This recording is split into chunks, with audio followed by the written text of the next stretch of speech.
This is ground zero for Colorado's most dangerous prisoners. Things are coming at you 100 miles an hour. Lifers, murderers, and rapists, they're dangerous to staff and other inmates. You jerked my head over and sliced my throat. A battleground where officers and inmates face off every day. You never want the guards to see that you have feelings. You only want them to see hate and strength. It only takes the one time for something really horrific to happen. I had nightmares for about a week. No one lets his guard down at Sterling Correctional.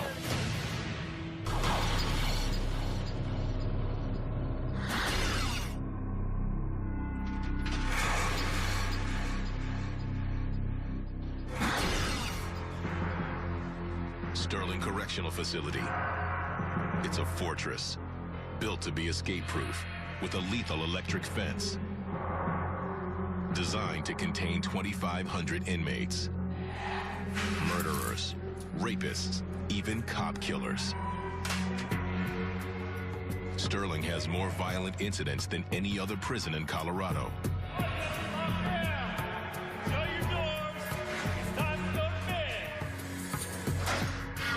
The daily battle for the officers to control some of the worst and keep them from busting out. The most disruptive inmates end up in a prison within a prison. ADSEG, administrative segregation. It's a new name for an old concept: solitary confinement. 49-year-old Richard Schmidl has committed a whole range of serious crimes. I have some aggravated armed robbery charges, kidnapping, and I ended up shooting a couple people. His most recent, a series of armed home invasions in 2005 while strung out on meth. Everything just kind of wound down to one night of police chase, and they considered me a habitual criminal because of my past offenses. Now Schmidl is facing what they call the boat. A boatload of time inside. I ended up receiving 13 consecutive life sentences, so I know that I'll never walk out of these bars again. Schmidl is a white supremacist, and he's proud of it. I don't associate with other races. Race mixing never was acceptable in my life, and never would be. And I just think that things a little out of hand out there. Schmidl's white supremacist activities here have led him to ADSEG. Living in ADSEG is like, it's kind of like a living hell. You never really see anybody. Sometimes you speak to somebody for months through a vent, and you don't even know what they look like. For 23 hours out of every day, he's locked down in a cell, alone. Watch a lot of TV. It kind of becomes a babysitter. It's really not much of a life. Schmidl's been here for 7.5 months, and he's getting desperate. That's not a life that I would wish upon anybody. You make the best of it. He wants to get back to the main line, general population. But he'll have to prove to the warden he's ready to leave his racist activities behind.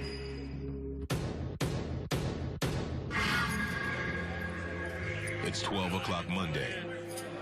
Fill it in. These 2 rows, gentlemen. 200 inmates are filing in for lunch. I'm telling you, if you know something's wrong, then that process is there, correct? But you know what's wrong, and you let me get this. It's always a challenge for the officers to handle a group that outnumbers them 100 to 1. I'm telling you, keep your hands down. It's a huge spectrum of criminals, including one that almost everyone knows. He's just returned to general population after 7.5 years in ADSEG. Inmate Joel Stovall, nickname Sniper. He may look ordinary, but he and his identical twin brother took part in one of the most infamous shootouts in Colorado history. I got 365,782 days left, life plus 896 years. I was incarcerated for killing one cop, paralyzing another, and shooting at and injuring about 17 others, and armed robbery, because I took someone's truck. According to Stovall, it all started because he was afraid of the neighbor's dog. The neighbors never locked up their dog, and so their dog came out to attack me. I pull out my gun, the dog doesn't leave. I cock the gun, still doesn't leave. Fire 8 rounds into it, it's still standing. Yeah, and I end up putting the dog down. When the police arrived to take Joel into custody, things went downhill fast. Michael Stovall objected to the way his twin brother was being handled, and one arrest turned into 2. As he was putting me into the cop car, my brother tells him, "Don't hurt my brother." This cop took offense at that. He slammed my brother's head into the edge of the parked car, cuffed him up, and dragged him back to the back of the cop car. They were locked up side by side in the back of the police car when Joel's brother Michael decided to take things into his own hands. He's cuffed behind his back. He starts reaching around into his pocket, pulling out his keys. Now, we had done security work, so we had handcuff keys. So my brother tells him basically, pull over or else, you know. He gave him fair warning multiple times. What the police officer didn't realize was that Michael still had a .40 caliber pistol in his pocket, and he was prepared to use it. That was it. At Sterling, both brothers were placed in ADSEG as threats to the officers. Now, 7 years later, Joel's been allowed into general population because of a perfect prison record, but only on a trial basis. If Joel can stay on his best behavior, the warden will consider releasing his brother from solitary as well.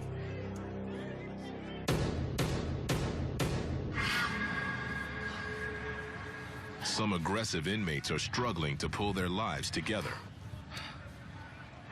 Like John Brogan, half Japanese, half Native American, and, until recently, all trouble. A longtime drug dealer and serious strong-arm man, Brogan has been in and out of prison his whole life. I was a kid and got involved in a second-degree assault. I got attacked by a couple of guys. I ended up hurting one of the guys real bad. Went to prison for my first time at the age of 20 years old and came out of prison worse than I had gone in. And then shortly thereafter got involved in methamphetamine distribution and manufacturing. And I'm currently serving a 16-year sentence for manufacturing methamphetamines. Brogan had a reputation as a hard case in his early years in prison. As Warden Kevin Milliard remembers all too well. I believe the first time I came in contact with offender Brogan was about 22 years ago. He was a young knucklehead. I used to be the thorn in the warden's side long before he became a warden of this facility. And I'm talking like 1987. When I had my first run-in with him, he was one of the lieutenants at the other facility I was at. He was not the most pleasant offender to be around, had zero respect for authority, and we very rarely seen eye to eye. This time, the warden noticed something different about Brogan. He says, man, your attitude's changed a lot. You know, you've changed. I said, I'm getting old. You know, I'm not the wild kid that you remember, you know. The warden picked Brogan out for a special new program. Training dogs. Yep. Let's go. Easy. Let's go. In the Canine Companion program, inmates take abandoned animals and turn them into service dogs and good pets. The prisoners know that if they do well, it improves their chances to get parole. Let's go. That's Brogan's hope, but he knows the program is demanding and inmates often fail. Above all, he'll need to control his anger. Brogan has been in ADSEG twice for assaults in the past 2 years.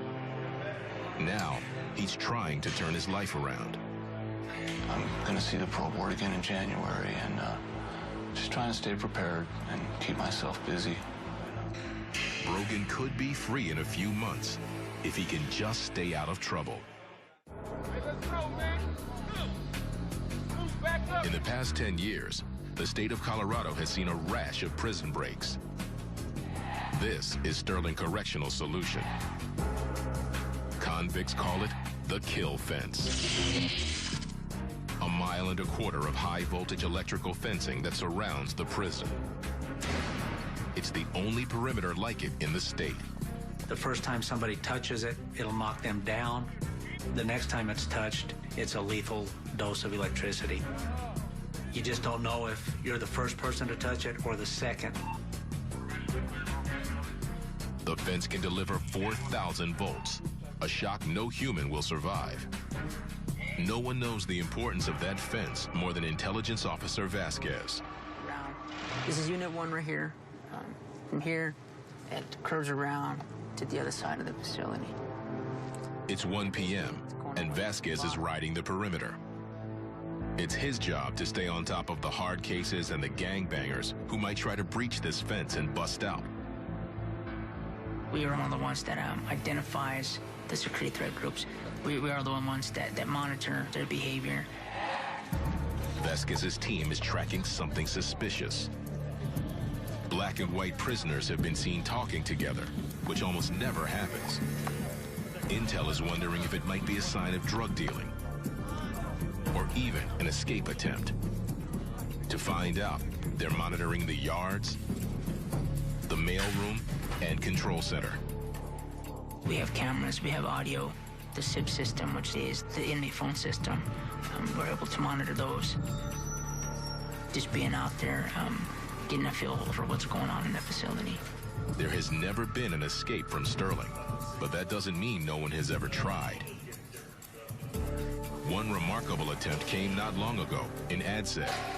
Officer Henry was working the rounds with the afternoon lunch service, making her way with the meal cart by herself. I had started over in our D pod, and I was working my way around, so I was the only one in the pod when I got to A. She went from cell to cell, putting the tray in the food slot. And when I got there, the offender asked if he could have another minute because he wanted to put his pudding into a cup. Surveillance footage shows what happened next.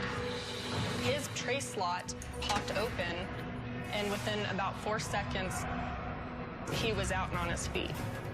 I took off running to the main slider to try to get out. The 6-foot prisoner had crawled out the food slot and was chasing Officer Henry up the stairs. Luckily, she had her pepper spray in hand.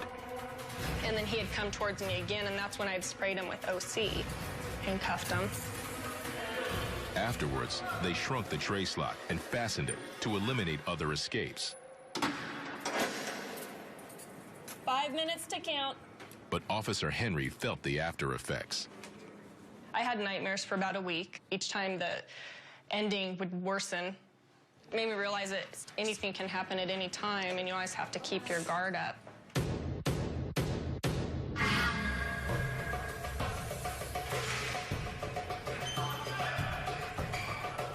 Michael Stovall isn't about to crawl out of a food slot, but he does want out of ADSEG. He's been locked away in solitary for more than 7 years for his part in a cop killing. If his brother Joel can do okay in general population, Michael might be allowed out next. But he's considered potentially unstable. He was the initial shooter in the confrontation with the police. They threw me over the trunk of the car. They didn't bother to search me. I had 2 guns on me. I had my Baby Eagle, and I had my, no, I think I had my Baby Eagle in the left, and my, I can't remember, a little 32 on my right that I had just recently bought. In the car ride over, I asked him to set me and my brother free. He chose not to do that. I slipped the cuffs, and I had my Baby Eagle in my hand. And I pulled it out, and I put it up next to his head. And I asked him a final time, I said, please pull over, you're kidnapping us. I felt like there was no alternative. At that point, I felt that my life and my brother's life depended on me bringing the situation to as rapid a stop as I could. And I admit, I told him that I was going to shoot him, and he didn't listen, and I shot him once in the head. Then he slumped over, and I shot him a couple more times.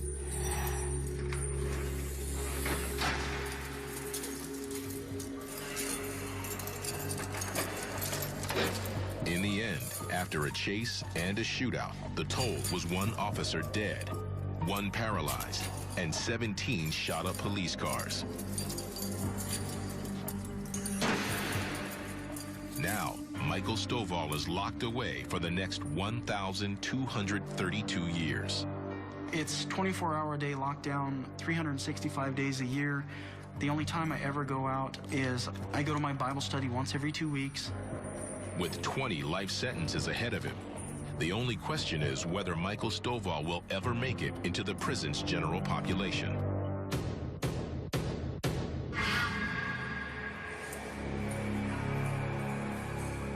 Richard Schmidl, in for aggravated robbery and assault, faces a similar dilemma.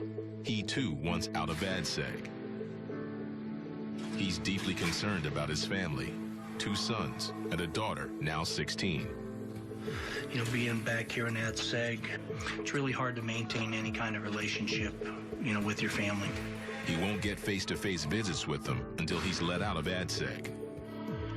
For now, he must make do with a call. He gets just 4 a week to parent long distance. Hey, Pumpkin. How are you? God, I couldn't wait to call you. Couldn't wait to hear. Hey, guess what? I got the picture from Lori from your MySpace. That's really not a picture I want on MySpace. You in that blue dress with the wild makeup. What's up with that? I think it was this last birthday. You know, turning 49 and being back there, and the visits behind the glass and some things. I had to really take a look at myself and what's important to me in my life. Let me talk to her real quick before my phone shuts off. I miss you, and I love you. Right now, it's kind of a crucial time in my life that, and theirs, that I need them and they need me. How about, Schmidl has big news for his family. Is he? The warden has agreed to give him a hearing about getting out of ADSEG. Cool. I got some good news. If everything goes right, I have a warden's review in 2 weeks, and then I should be back. I know, I'm excited about it. I didn't want to tell you, and I didn't want to get your hopes up in case I didn't get it. This review is important to me, to make it work and to find a way to live out there on the yard.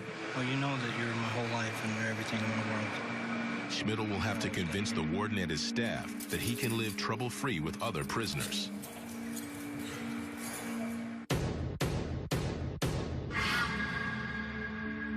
On the other end of the facility, in the minimum security wing, Brogan is working his way towards parole with a dog at his side. This is Bella Boo. She's half Great Dane and half boxer. Good girl. She's an attention hound. She loves to be petted. Kisses. Our program gives people the opportunity to, rather than to have to put their animals down or just leaving them, dumping them somewhere, they're actually able to surrender the dogs to our program. Some of these surrender dogs have been mistreated or abused, or even left for dead by their former owners. Bella. Now they're being rehabilitated and trained for new owners. Bella was one of these rescued animals, a strong-willed dog that no one wanted to adopt. Now, Brogan is working hard to get her on track. Bella, Bella, jump. Very good girl. Bella, jump. Jump, jump. Oh, good girl. With his record, any trouble might prevent Brogan from getting parole. We can't get write-ups. I can't even get a minor infraction. You know, you get in trouble, you lose your job. Out on the yard, the dogs like Bella are put through their paces, taught to obey a series of exacting commands. The initial reaction was, it'll never work.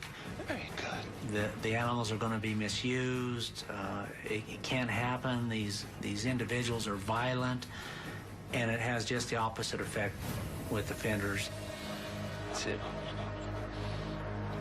Speak, dear. Speak. Bella, speak. Never in a million years would I thought that I'd be doing time in this system here in Colorado and training dogs while I was doing that time, you know. It's a second chance for Brogan and the dogs. I kind of look at some of these dogs that come into our program are a lot like the inmates that come here.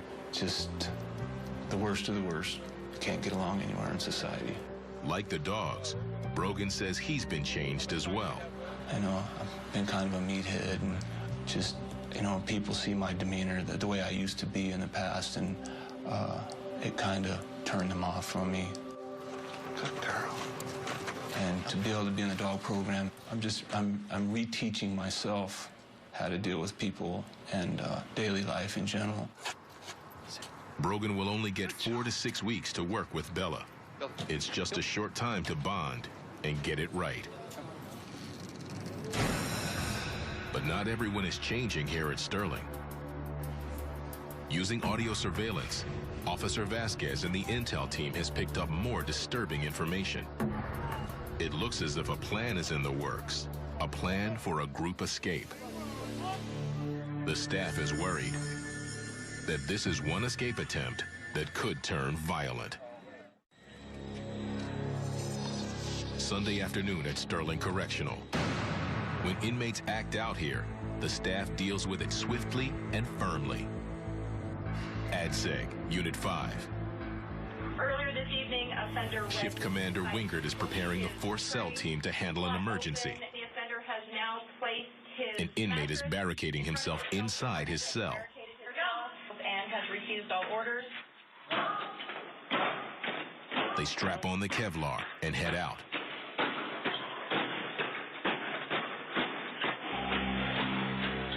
Prison cameras record the event.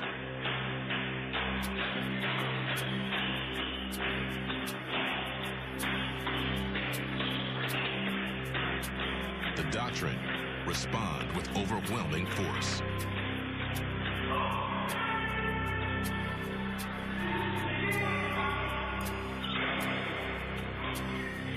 Mr. Red, this is your final chance. You need to come to the door. Remove what you have in front of the window and come up. Do you understand? Do you hear anything with me?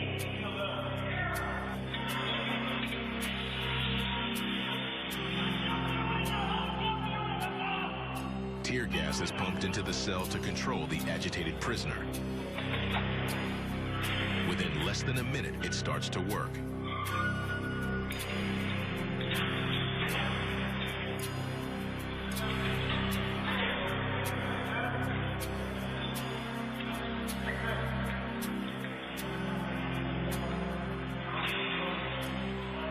The inmate is strapped down to the chair for maximum restraint.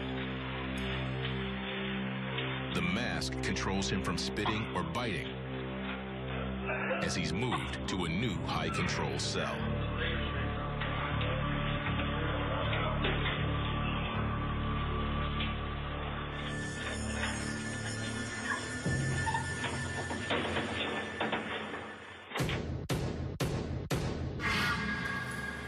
In the next unit over, Michael Stovall believes that after 7 years in ADSEG, he'll be getting out soon. But it won't be according to any plan of the warden or the inmates. Now I've learned a lot in the Bible, and I truly, honestly believe that God is going to destroy the system in just a handful of years. His twin brother Joel knows all about the stresses of ADSEG. It's almost like you die and everyone you know dies. They die to you because you can't talk to them, you can't see them, you can't hug them, you can't love them. Thanks. And you also grieve yourself a little bit because it's a concrete coffin. And I've heard other people describe it as being buried alive. For the next months, his brother Michael will bide his time and work out the exact moment of his escape. According to my calculations, and I could be flawed, but according to my calculations, what keeps me going every day, I calculate that as of today, there will be 1,383 days maximum left before God must destroy the system. ADSEG officers handle the most volatile prisoners, but all Sterling staff are careful.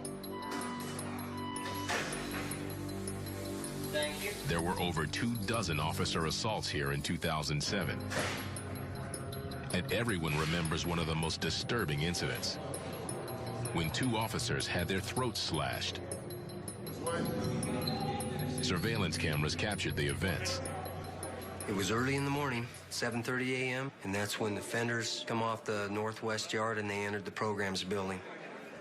Veteran officers are manning the security hub, but even the most experienced can be caught off guard. Officer Stanley is approached by an inmate. Just off camera, bottom left.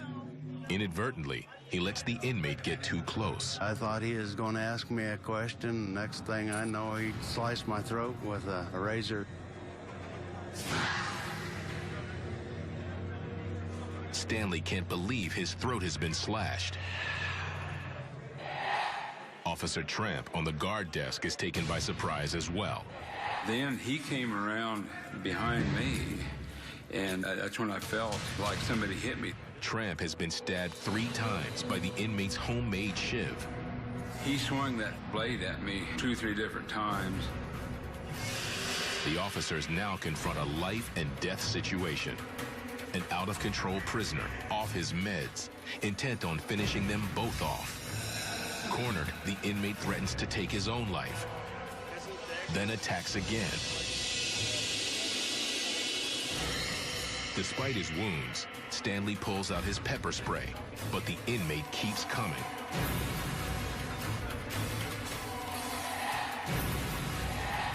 I don't think anybody realized that we had really been cut at that time, and that's when I noticed that I had this blood running down all over my shirt.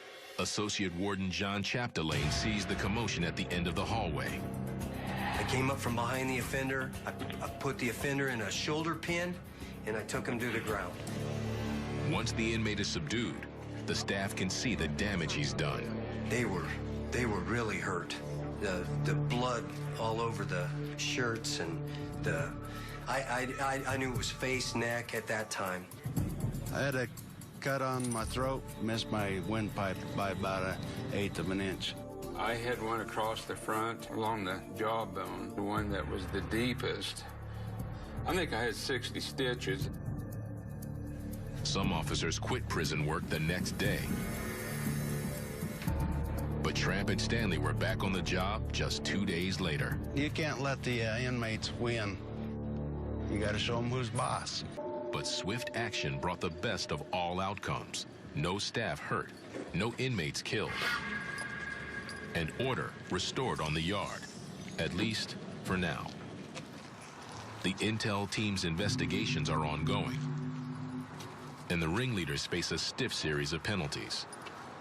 These 7 suspects are basically looking at being placed in administrative segregation. But with all the unrest at Sterling, no one's status is secure, and everyone's future is up in the air.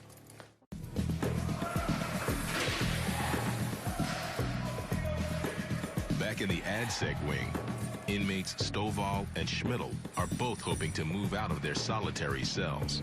There's a lot of individuals that have been back in ADSEG a lot longer than me that I've seen them come out of ADSEG, and I've seen how much it's affected them, how withdrawn and quiet they are. But today, the only resident that's walking out the prison doors is a dog. After 5 weeks together, it's time for Brogan to turn over Bella to her new owner. Bella's gonna go home Tuesday, and I get to do her go home with her. I'll take the dog to the people out in our visiting room, introduce them to her, and introduce myself, and then I get to show them how to give the commands that she knows. Brogan wants to be careful that neither he nor the dog puts a foot wrong. Bella? He's been working with Bella round the clock to have her ready for her new family. I never would imagine when I first got her that she would be able to do all the things that she's learned to do. He wants to make sure she'll never be cast off again. Bella, sit and stay. Good girl. Sit.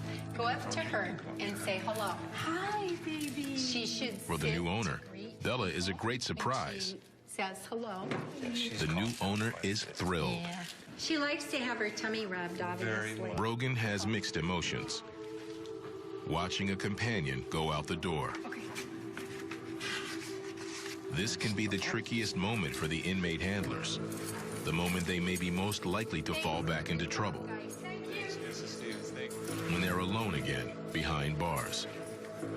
I'm just so used to having a dog, and I'm so used to having him because we sleep right next to each other that with not having a dog, I have this gap in my day, you know? With no dog, Brogan's just a prisoner like any other. The challenge, to hold himself together for a few more weeks until the next dog arrives. I have felt personally that you have it out for me. And a personal vendetta against me. I mean, whether or not what it is. How long were you on the yard before I even said anything to you, other than what's up? It's that what's up, because I know that there's a hidden meaning. No, I know that for some reason, I've tried to get along with you, and I've tried to be honest with you whenever we've spoke. But every time that I do speak to you, it's like you make me feel like I'm lying out of every word out of my mouth, and that's not the case. Because a lot of times I'm not going to ask you a question that I don't know the answer to.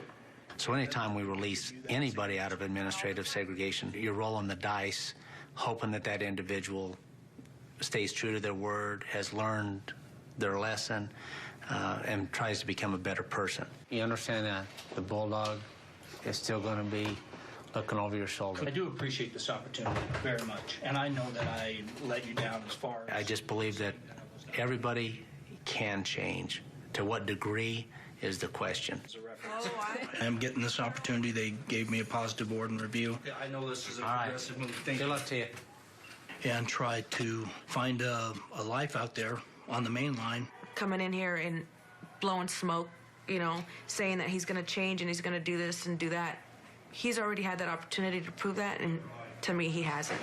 On top of everything else, readjustment to the yard won't be easy for Schmidl. Hopefully you do prove me wrong. I think he'll be back. I think that I've reprioritized my life, man. I really want to try to be close to my family and my kids, and I'm going to do everything that I can to make that happen.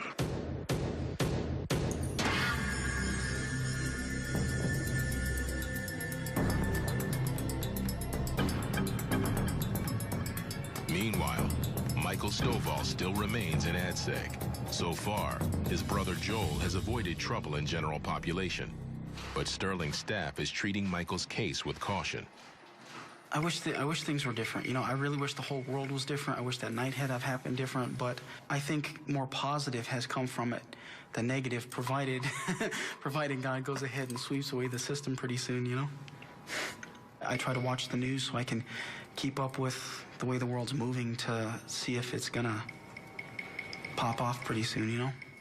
Provided he and his brother can stay incident-free, Michael may well be out in general population in a matter of weeks.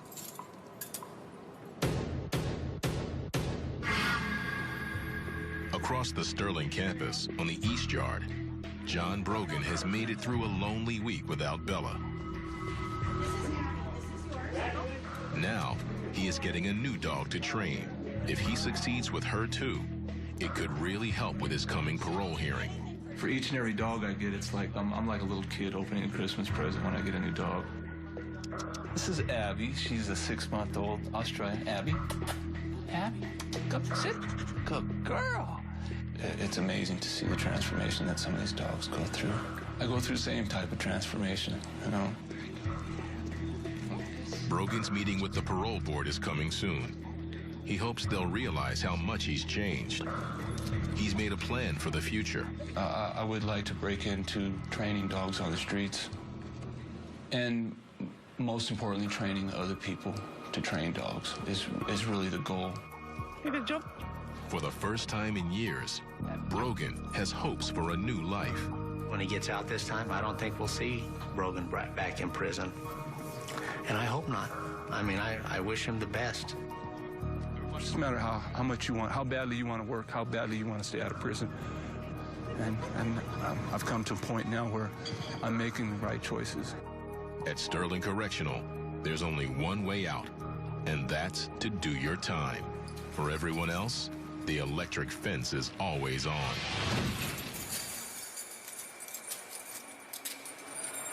Let me get inside, please.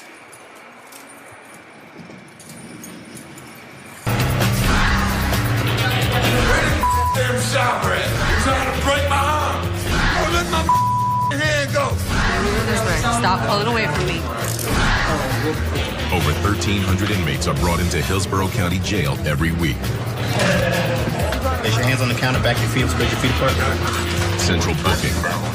The first point of contact in the often violent face-off between deputies and inmates. Homicidal? Many are angry and out of control, drunk or high, and ready to fight. There were over 24 attacks on officers at Hillsborough last year. Come sit over here. Sir. Sir. You need to sit over here. Listen to my instructions. Nobody knows that better than Sergeant Onan, a 17-year veteran. Everybody's coming in off the street intoxicated and or with drugs or weapons. They do not want to be here. They're aggravated and they want to retaliate. I would be lying if I said that I've never been scared. I have been, but I think that I try not to ever let them see that. Sergeant Onan is committed to public service, despite the risks. She has been assaulted repeatedly on the job. I have had fracture on my nose. I was slammed head first into a steel vestibule door. He lost his pants. A corneal abrasion from getting punched in the face. Bruises head to toe, knee injury, ankle injury. Yeah, this way, sit down. Tonight, an inmate arrested in an assault decides to act out. Siéntate ahí, tranquilo, por favor. Por favor, siéntate ahí, tranquilo. We're going to the holding cell. He is placed in a holding cell until he cools off. Kneel down. The inmate must be checked closely for contraband, for drugs and weapons. Last week, one of my intake deputies found a taser disguised as a cell phone. That could have caused some damage. Put your hand on your head. Do not move it from your head until we exit the cell. Keep your hand on your head. Don't move. Stay on the ground until we exit the cell. Do not move from the ground. Onan carries only one weapon. I am armed with taser. I've used it only once. Yeah, you can move. Sergeant Onan knows all too well what happens when an inmate becomes violent. One night, she came very close to losing her fingers. It was a combative female, very small girl, about 100 pounds. And as I opened the holding cell door, two of my deputies were holding on to her, and she was restrained. And when I grabbed it, that's at the same exact moment when she kicked it. And it trapped my hand in between the door and the door frame. And it crushed 3 of my fingers. I was wearing Kevlar gloves, so when I keyed the door, I had my gloves on. So my fingers were saved, but I've had several surgeries on my hand. So she got a 5-year sentence in prison for that. You know, I still don't have full range of movement, and every morning when I wake up, I remember Melissa.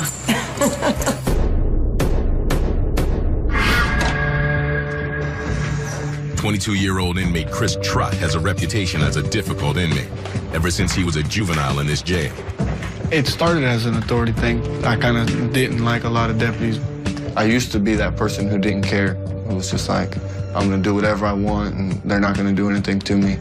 What can they possibly do? Send me to lockdown, I'll get out in 30 days. I've been that guy who starts the problem and makes them call for backup. Trott is at Hillsborough for violating probation on an armed grand theft auto conviction. He faces anywhere from several years to life behind bars, depending on the judge. Now I'm in here fighting for my life, and I realize that I should have stopped a long time ago. Trott knows this jail well. He's been in and out of it since he was only a teenager. My first arrest was for grand theft motor vehicle when I was 14 years old. I'm now 22 years old, so I've been doing this for 8 years now, altogether. Chris Trott seems personable starting off, but he tries to manipulate the system to get anything possible. It must be my face. I got an award-winning face. According to Deputy Johnson, Trott has long had trouble with contraband, from illegal food to drugs. If you look at what he actually does, what he actually has in possession, it's not that big of a deal, but he manipulates the system and causes more problems than most other inmates do. Hello? Hey, Mama. Hi, how are you? I'm good. He says for the first time, he's trying to walk the straight and narrow for his father, mother, and sister, as much as himself. I'm tired of letting them down. I keep letting them down, and eventually they're going to give up on me, and I don't want them to give up. He also wants to stay out of lockdown, what he calls the box. I'm getting tired of going to the box. I've only been to the box one time since I've been here right now. But in the past, I did 6 months in the box, 30 days in the box, 45 days in the box, 60 days in the box, and the box gets old quick. Every day I lay in my room and I think about it, I'm like, it's time to stop. I mean, you gotta stop sometime. It's time to grow up. Trot will be seen as a problem until he can prove that he's turned himself around. Unfortunately, he still likes to break the rules. Hillsborough is a sprawling operation with 2 separate facilities down the road from each other and over 4,000 inmates. Gentlemen, it's chow time. Many of the pods here contain up to 72 inmates and usually only one officer who sits at a desk inside the unit, unprotected by bars or doors. It's called direct supervision, according to Intel Officer Master Deputy Gray. In direct supervision, we are able to view everything in that pod, be it the doors, the housing, the whole 9 yards. Down the line up, single file, one behind the other. The philosophy behind it is we have our fingers on the pulse of that pod. We know everything that's going on. What? 70? Where'd you get that? Is that your lottery numbers or what? And while it works well most of the time, it also makes the deputy more vulnerable to assault. Ladies, close cell 2 over, please, so I can see the corner over there. Deputy Garcia, a 5-year veteran, is working today in the Women's Direct Supervision Pod. In charge of 62 inmates out of their cells for most of the day. It's all about the control and the safety of everybody involved, and as long as you maintain that, you'll be fine. It's a yes, ma'am, and I suggest you come downstairs right now.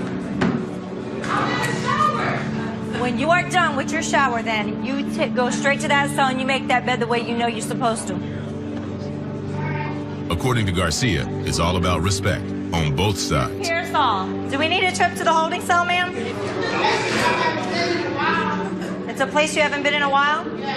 Okay. That goes right along with having to create a relationship with these inmates in this pod. You have to build a level of respect with them so that you can gain the respect from them.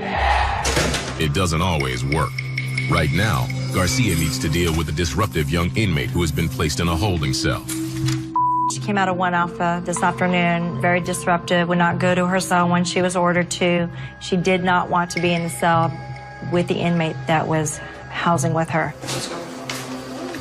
We can't just submit to the idea that she just wants her own cell or that she gets to pick the inmate that she wants to bunk with. That's not an option. I'm not going in the cell with this lady, man. I can't stand her. Why it has to be like so difficult, I don't know. You're making it difficult. I can't stand her. You're making it. She snores and she sings. You don't get to pick your roommates. This is jail. It doesn't work that way. You're gonna sleep where you're told to sleep. I'm not sleeping. You don't get to pick your place. You don't get to pick your bed. You don't get to pick your roommates. I'm not sleeping in there with her. So we go through the measures that we have to take to see if she at this point will listen to what the deputy's orders are. Don't be foolish now. I'm not going in there. Get up. Get up. Get up. Get up. Get up. Get you up. Now we take a moment. Handcuffs again. Got cuffs, Mama? Why are you being foolish? I would not necessarily say that she was giving us a problem where we had to use any type of force. Handcuffing her was enough. You're making this way harder than it has to be. Because I don't want to go in there? Is it that serious? It is that serious when there's nowhere else to put you, so you want to continue to make this complicated. That's all it is, but I don't want to be in there with her. You don't get to decide that. You don't get to pick. The inmate will now be put in the hole, solitary confinement, and lose her privileges. Everything will be taken from her. No phone calls, only outside rec for an hour a day. No canteen, at least for 2 weeks. We'll give her a really good idea of that maybe not doing what the deputy says isn't the way to go. Deputies even faced the threat of lethal violence from outside. Just a few weeks earlier, Deputy Garcia was in charge of a male lockdown pod, which contained an accused double cop killer named Dante Morris. We're currently housing Dante Morris, a very high-profile inmate. Dante Morris is charged with gunning down 2 police officers who stopped him for a routine traffic violation. A few weeks after Morris's arrest, Garcia received an outside call at the jail from what appeared to be an insurance company. It wasn't. About 12:50 Thursday afternoon, I received a threatening phone call that came through the jail. They stated that it was a business call. I repeatedly asked who I was speaking with. The caller said he was a friend of Dante Morris. He stated I would know exactly who he was when he killed me.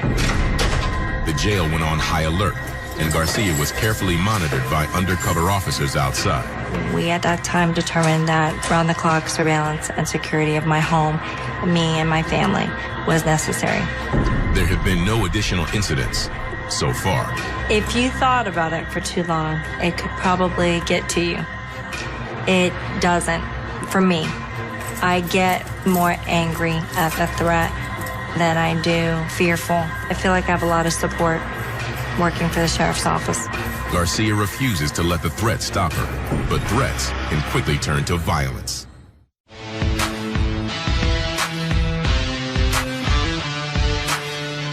Hillsborough County Jail takes every precaution to keep their deputies and inmates safe. Sometimes inmates explode with rage and violence. Deputy Garcia has witnessed it close up. She was at the jail several months earlier when a veteran officer, Deputy Moon, was attacked in the mental health pod. Deputy Moon was a fantastic deputy. Being a veteran deputy, maintained his pod very well. The inmate definitely was in crisis. He had received some information, I believe, coming back from court, and it was time to lock down for lunch.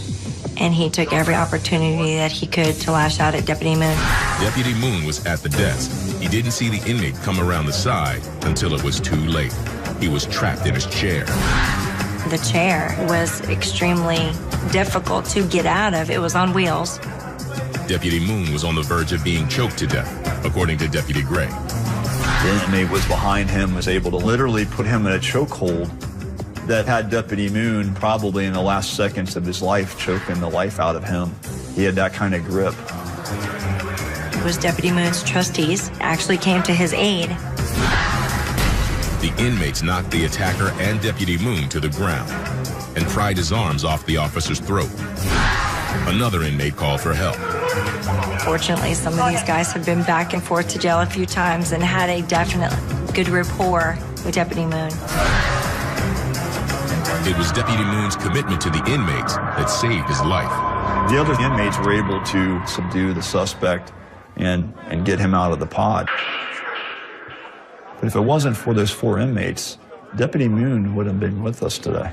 And the reason they did that was the respect that they had for him. Without that respect, they might have not ever intervened. Deputy Moon survived the attack with minor injuries, though he retired not long after. As one of the 3 intel officers, Master Deputy Gray is responsible for preventing violence against deputies and inmates. The biggest part of our job is the safety and security of our inmates and our deputies. And if that's stopping contraband coming in, if it's weapons, if we could save a life, that's our job. In just the last few weeks, both weapons and drugs have been found. There are gaps in security which Gray needs to close. Contraband and shakedowns and constant monitoring of contraband in our facility is 24/7, 365 days a year.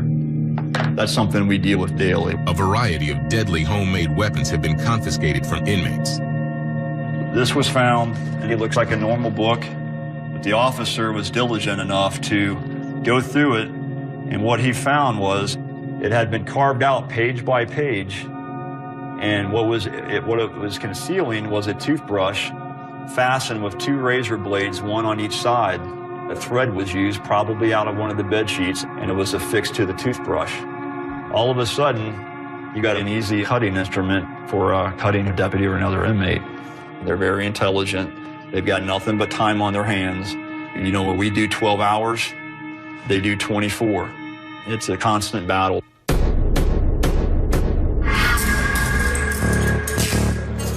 One inmate just came from state prison, where he's doing hard time for murder. 25-year-old Chadwick Thomas spent 4 years at Hillsborough Jail awaiting trial on the murder charge. He pleaded no contest and got sent to the pen for 25 years. I spent 5.5 years waiting to go to trial and fighting and process of going to court and back to court. And I pleaded guilty and no contest and accepted a plea of 25 years. In state prison, Thomas met guys who would never see freedom again. Going to prison, your first thoughts is how you can get out. The best way, how you can find your way to get yourself out of it. Because everybody, it's some people with 3 and 4 life sentences there, they ain't never leaving. And I got 25 years, I got a day, but it's a long day, but I got a day. It's some people that don't have days. So I thank God I got a day. Once inside, Thomas realized 25 years in the pen is a long time. He's come back to appeal his conviction. This ain't what it is. I'm too young for to be locked up all my life. Thomas is glad to be away from state prison for a few weeks. You know, you at a place where it's people who really did their crime or really killed somebody, so you're not always comfortable. You're comfortable at a certain extent. All right, I'm all right, but I know that I'm in a place where it's like what they say, vultures. You know what I'm saying? You're surrounded by vultures, scavenging. Unlike his earlier time at Hillsborough, Thomas will be locked down by himself all day, every day, except for 3 hours a week, since now he's a convicted murderer. Chadwick's in isolation. He's here for first-degree murder. Obviously, if we're not careful with him and he doesn't think things are going to go well in court for him and he sees the opportunity to escape, then he can do that. But he won't do it on our watch. It's not what Thomas expected. For her own safety and theirs, Deputy Garcia tries to stay attuned to the shifting moods of the prisoners. One of her inmates, Amber Tackett, has gotten some bad news. Tackett, a drug user convicted of trafficking, has done 8 months at Hillsborough. She just completed a mandatory 3-month drug program. Because the charges were drug-related, they ordered me to take a substance abuse program, which is a 3-month program here. It's very effective. It's scary, but I've got a plan, thank God for that. So I'm gonna try everything that I can to stay out of here. That was the last thing I expected to hear. She's ready to go home and turn her life around. But there's a problem. She's wanted in Tennessee for violation of probation. She was hoping that her time at Hillsborough would count. Well, I'd have 8 months in here, and then I think I had a couple months in up there, so I was hoping maybe that time would be credited, but I was facing going to prison for a number of years on the violation in Tennessee. So I didn't know what was going on. I was just hoping for the best. Now, Tackett may be looking at years in state prison. We found out that there was a hold for Tennessee. So her class graduated, her class got to go home, they got to be released, and she stayed. It sucks getting to watch everybody else walk out the door and knowing. And then today I was just like wondering, I didn't know how long I was gonna have to sit here, how long I would be waiting for them to come and get me. Tackett has turned to Deputy Garcia to help her find out what's going on. She asked me the day if I would call inmate records and see how things were going. She was just supposed to call me and review the information in the file so that I could pass on the information to the inmate. Some information as to how long extradition takes and if they had heard from Tennessee. Yes. Thank you. Very soon, Tackett will know if she's going to prison in Tennessee and for how long. At Hillsborough, Central Booking is the front line in the fight against disruptive and violent inmates. Intake is the main source for drugs and weapons that later surface in the jail. Sergeant Onan and her team carefully search every inmate, then book them whether they like it or not. Where are you going? Where are you going? Listen to me. You walk straight ahead to where those chairs are at. Stop the attitude here and now. You just have to be open to experiencing something new every night. It's never the same thing. Just keep on your toes and be vigilant and always expect something to go bad so that you're prepared. You're gonna hurt yourself. Don't keep doing that. You're gonna hurt yourself. If they're under the influence of drugs and alcohol, I have seen them kick the glass out of the holding cells. Is that open? Tonight, police bring in a seriously angry inmate who's been busted on an assault charge. She is out of control from the start.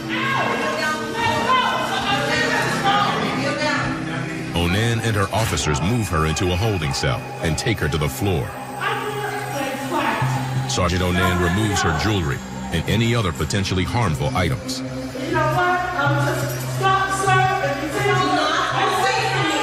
Do not pull away from me. I said, ask me to stop. Come on back. Keep your hand there until we get out of the cell. I just want to get all keep your hand there. Onan quietly points her taser, just in case. Do not move from there. Get into the cell. Its red dot is visible on the inmate's shirt. The inmate will be processed once she sobers up. What a happy customer. Sergeant Onan is just glad a violent confrontation was avoided. One inmate at Hillsborough is so unhappy that he's turned the violence against himself. Inmate Chadwick Thomas is at Hillsborough to appeal a 25-year sentence for murder. But he didn't expect to be locked down in an isolation the whole time. In fact, Thomas hates to be in solitary confinement. In confinement, you see I'm locked up 23 hours a day in prison. It's open. I can just go into and from the backyard to the canteen. It's better than being locked up in a room all day. It got so bad that Thomas tried to hang himself the night before. I told him I wanted to kill myself because I didn't like it. I didn't get a shower, no rag, anything, so I stood in the room like 3 days. I've been asking for toothbrush, toothpaste, so I couldn't get none of that. It's just I couldn't take it no more. I couldn't do my time like that. I got a sheet of hunger from the sprinkler in the room. And stood on the sink and waited till the deputy came. Thomas was put on a 24-hour suicide watch in a separate unit. Just a deputy sits in front of your door every day, all day, until you get off of it. And just in your room with somebody watching you all day. I can just believe they're not there. Still locked down, Thomas hopes he'll get better treatment in this unit. But deputies will keep watch, just in case he tries to hurt himself again. Inmate Chris Trott insists he wants to play by the rules, but he seems unable to stop himself from collecting contraband. This is like my bed, right? Most people have a black wool blanket, but I kind of got this cotton blanket because I've been here so long. It's usually prescribed by medical, but again, I beat the system and got one from somebody that was leaving. He has a history of harboring more serious contraband, like cigarettes and marijuana. For Trott, the trick is hiding it. Your pillow's always a good hiding spot because they don't really check your pillow. Inside of your mat, see, I got all these extra sheets, too. That's a lot of contraband. You can cut your mat open somehow and stuff inside of your mat. And just, I mean, this is a brand new mat, so I don't really want to cut it because then I'll lose all the air out of it. Inside seams of books, you can hide stuff in. Stick your cigarettes in there, or your weed, whatever you got, you can hide in there. In your clothes, you pull this thread out right here, and this whole section opens up. See? And now I can stick, let's say if I had a lighter, I can hide it right there. If I had a little cigarette or a little bag of weed or pills or anything, I can stick it right there. And then a deputy, most deputies don't grab that spot right there because, you know, that's where genitals are at, so they leave you alone. But that's one of the best places to hide everything is right there. Trott says he stopped smoking cigarettes and pot. He doesn't want to compromise his case. He could be put away for life if the judge doesn't like what he sees. I'm facing all this time. If the judge wanted to give me a chance and he looked at my screen and seen that I got caught smoking pot in here, he'd probably be kind of upset about that or weary to give me another chance. So that's kind of why I'm trying to stay on my best behavior now, and I haven't been smoking pot anymore or cigarettes or anything for that matter. I'm just trying to lay low. But Trott can't bring himself to give up contraband altogether. For Deputy Gray, contraband is a matter of life and death. It represents a constant threat to the deputies, so Gray and the jail are stepping up their shakedowns. The array of contraband that can be used for weapons is only limited to your imagination or the inmate's imagination. You just don't take a day off of looking for contraband. Saturday morning, deputies have found contraband in one of the nearby men's pods. It's only tobacco, but if tobacco can get in, so can marijuana, pills, and weapons. Now they're going to go back in force and turn it upside down, Garcia among them. We're doing a shakedown in 1 Delta. We brought in a canine dog. It's a good show of force. Everybody out, let's go. You're on your bum, get up. Get some balls. There's definitely something going on in the pod. This may help us determine exactly what. To the rec yard, guys, to the rec yard, hey. All the inmates are first moved into the rec yard. With the help of the search dog, Garcia and the other deputies give the cells a thorough going over. The dog alerted to the desk, so we want to just kind of tear this cell apart. The shakedown turns up tobacco, but no other drugs and no weapons. 27 to 31. The inmates are returned in small groups to their cells. 32, 33. But even with deputies everywhere, there's a threat coming, right at Garcia. As Garcia brings the remaining prisoners out of the yard, one of the inmates makes a remark about the accused double cop killer in the jail, Dante Morris. The deputies consider it a threat. There might be a direct link to Garcia's earlier death threat, so he'll be taken to a holding cell pending investigation. Garcia and Sergeant Vassallo briefed the intel officer. Tell him what you just told me. I'm standing out there. I'm the only one. He waited until I was the only deputy standing there, and he decided to tell the guy that was sitting next to him that he was Dante Morris'. But he waited until she was in earshot. He goes, ma'am, I'm not talking to you. I was talking to my friend. And I said, really? I said, if you didn't want me to hear it, you would have never said it. Garcia checks out the inmate's arrest record. Trafficking, trespassing on property, restriction and opposing an officer at 24. He made an inappropriate comment in reference to an incident that happened recently in the jail that is probably going to require some further investigation. The incident reminds Garcia of the risks she and all the deputies are facing every day. You have to be constantly in control of the situation at hand. So you never let your guard down, ever. You got your cuffs, Trimley. You get it from 0 to 100 quick. Hillsborough County Jail. Deputy Gray thinks it's time to do a shakedown of the whole facility to stop contraband. It's imperative as far as contraband that we find everything that comes in this jail. We learn every way that they possibly can get the contraband in the jail. And if we're missing something, it's imperative that we fix it permanently. And there's no choice there. Never far from Gray's mind is the murder plot he uncovered less than 18 months ago against officers in a juvenile pod. This is 2 Delta, the actual pod where the juvenile deputies and my partner and I discovered a murder plot that was about to take place. We noticed some changing in behavior in the pod. They were starting to what we call click up. They were grouping up. We took a couple inmates out. We separated them. So they weren't able to talk and collaborate their stories. And one at a time, we started to interview them in our housing unit office. One interview led to the next, and it was all connecting. It literally led us to the guy that was going to do the cutting of our deputy. This is room 38. This is the room which he stayed. He was pulled out of this room. He was taken to our strip search room. The murder weapon that was going to be used, which was a bunch of razor blades affixed to a handle of a toothbrush, we actually found on the inmate and found extra razor blades inside his cell. It was pretty thought out, pretty methodical, premeditated.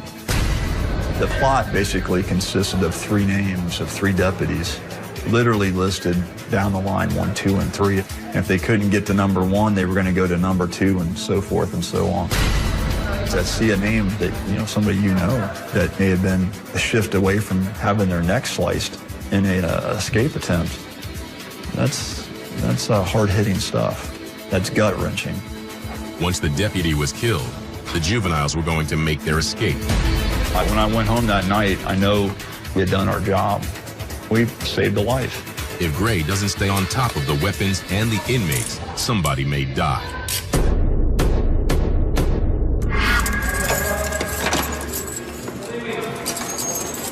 In the lockdown unit, Chadwick Thomas's suicidal state seems to have lifted. He's out of his cell for rec, which in lockdown means a chance for a little personal grooming and a call to his family. What's up? Back in his cell, Thomas makes a surprising confession. He says he didn't really try to kill himself. Nah, I wasn't ready to kill myself. I just acting.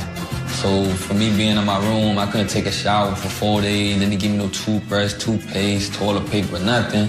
So I was like, I got tired of it. What really made me mad was like when the officer came to my door and he gave me a tray. When he left, I was like, sir, I ain't get no bread on my tray. Oh, deal with it. Da-da-da. Okay, that made me mad. So I'm like, okay, I'm gonna get around here. I already know what I gotta do. You know what I'm saying? I got the sheet. Made it like a rope and I tied it to the fire extinguisher and put it around my neck. I wasn't gonna jump or nothing, but you know what I'm saying? I stood there acting like I was gonna jump. Thomas faked a suicide attempt so he'd be moved to a new unit where he'd get better treatment. Since I've been here so long, I know how to, you might as well say, like, manipulate to get, you know what I'm saying, where I need to be.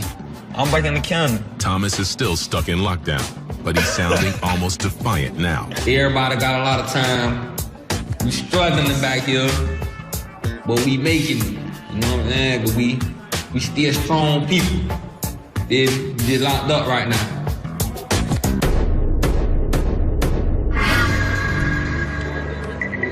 In the women's pod, Amber Tackett is about to get some startling information about her extradition to a Tennessee prison. Hey, it's Deputy Garcia. Did I talk to you earlier about inmate Tackett, Amber Tackett? You guys had pulled a file for me in regards to some information out of her file. Okay, well, would you like to stay on the phone when I tell her this? Because this doesn't happen very often. Ms. Tackett, Tennessee refuses to come get you. You are going to be released today. Much to everyone's surprise, inmate Tackett is going home to her family. If I could hug you, I would. No hugging. She's crying, so you just gave her an early Christmas present, ma'am, okay? You guys can talk to her at mealtime, okay? At mealtime. Garcia may have spared inmate Tackett weeks of uncertainty. Yeah, Mom. Mom. You can come and get me. I don't know what time I'm gonna get out, but I get to come home. Yeah. By Hillsborough County standards, she completed her program and she is now being released. And we would not have known that if we didn't call records today. Feels good? Yeah. That is what we call following through. That's what I hope that I hold a rapport with these females or any other inmate in this jail. That when we say we're going to do something, we finish it and complete it, and it usually turns out good. For other inmates, their stay at Hillsborough may not end so well. Hillsborough County Jail.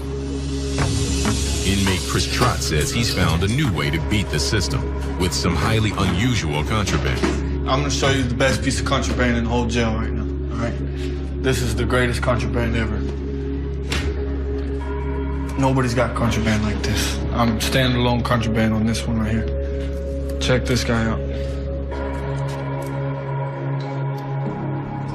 This is my buddy, and he just hangs out with me. Stand alone on this.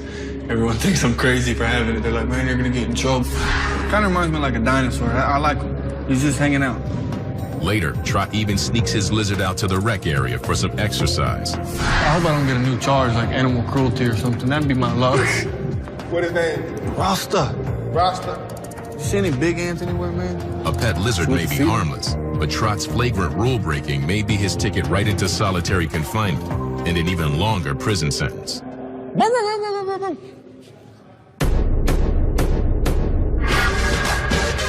Thursday, 6 a.m. Deputy Gray is ready for the big crackdown on contraband.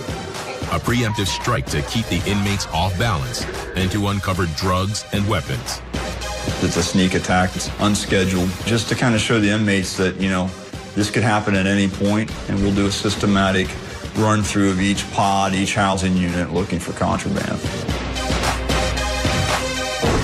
Give everybody a chance to react. Colonel Privatera, head of Hillsborough, briefs his officers before the shakedown. Before we moved them from the south end to the north end, we were seeing a lot of homemade weapons. So if you find any contraband, the detention security guys will be here, Gray will be here. If you find something, they'll come and get it. Let's try to handle it as little as possible.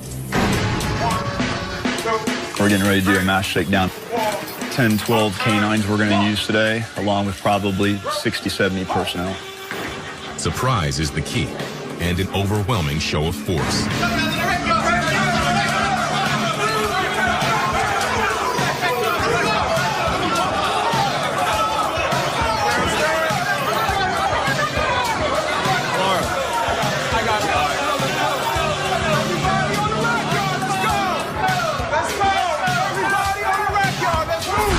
Members of the tax squad make their way into one of the lockdown pods, where some of the most difficult and dangerous inmates are kept, including accused cop killer Dante Morris. They will bring each inmate out separately as his cell is searched. Chadwick Thomas watches the shakedown unfold from his cell.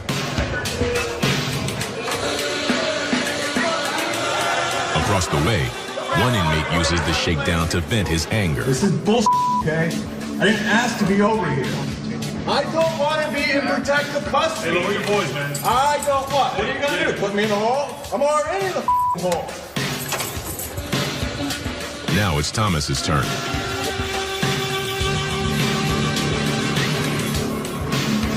Deputies search Thomas's cell. It's clean.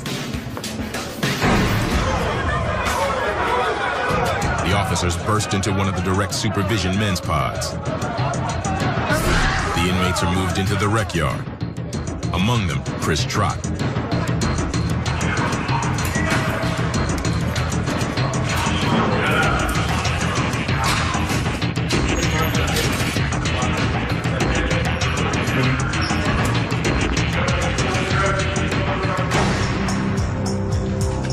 A second-tier cell turns out to be filled with contraband. So, coffee. Obviously, this stole it from the trustees. Show up in the morning. They're not supposed to have any of this. It's all contraband. Okay, obviously this guy has got some issues following the rules. It's the wristband. They're not supposed to take this off. This is their ID. Picture ID. They gotta have this at all times in the wrist. Do you see who this is? That's Christopher Trott's identification band that we put on him that you're supposed to have on you at all times.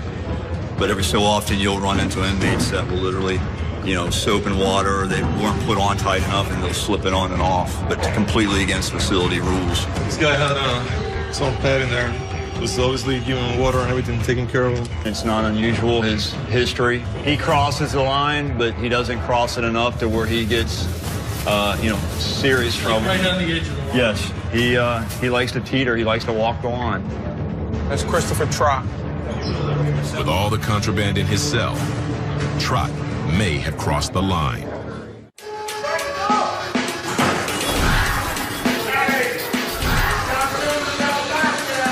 Thursday afternoon. Pay attention to the pipe chases and if you're searching cells underneath the sinks. Officers have completed searching several units in the jail. When Gray's partner, Deputy Camara, discovers one small yet potentially lethal item. A razor blade. Just found in cell 3, glued under the desk with toothpaste, which is a common hiding method if you don't move the desk or look under the desk. This can be affixed to the handle of a toothbrush and used as a slashing weapon. They're very easy to conceal, and it only takes a little razor, you know, to cut somebody's throat or something, so they can be very dangerous. So as you can see today, we've only found one. And out of, you know, 5 or 6 pods that we looked through, that's a success. The entire shakedown yields only the razor blade, a few pills, some homemade alcohol, and some marijuana. But that's a good thing. It tells Deputy Gray that they may be winning the fight against weapons and drugs. Not a lot of it was found and not a lot in one place, which tells me that the deputies that are working those pods are doing an excellent job in controlling the pod. I'm down the line up, single file.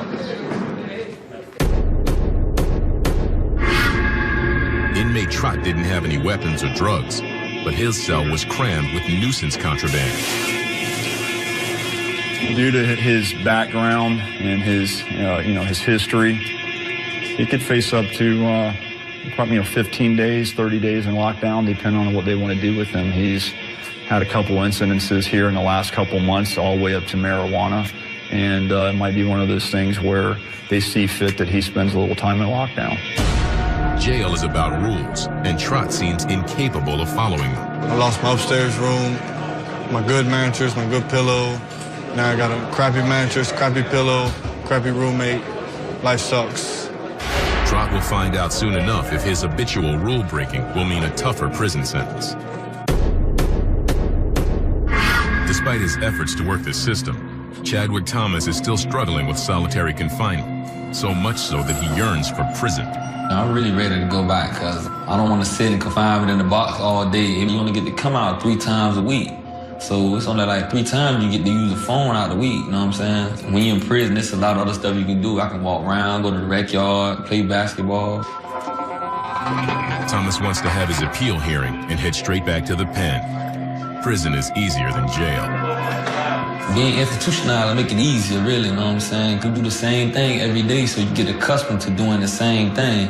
So when somebody breaks the cycle, it's like, it off balance you feel me? Because this is not my regular cycle right here, being in the room, locked up all day, not be able to like move how I want to move, you know what I'm saying? He's breaking my cycle. Bye. Bye, Amber. Bye. Love you guys. It's time for Amber Tackett to get processed out. I won't. All right, Miss Amber Tackett. It was very nice to meet you, ma'am. It was wonderful meeting you, too. I'm glad everything worked out the way that it did. Me, too. Please do your best, Amber. I will. This is your golden ticket out of here. Thank you. All right? Bye. 1 Bravo to an available escort. We have a release in the vestibule. 1 Bravo. I haven't left jail in the whole 8 months other than riding in the van to go to court. It feels good. I feel really good. Can't wait to get home and hug everybody and sit down and eat a real meal. Sometimes it works out for the best. And it did today. It doesn't always turn out that way. For Deputy Garcia, it's been a good day. An inmate helped, and no threats. But as the deputies at Hillsborough County Jail know, their lives are always on the line. Our eyes can't be everywhere, and we can't be everywhere. You can have a bad day. A good day can turn into a bad day really fast.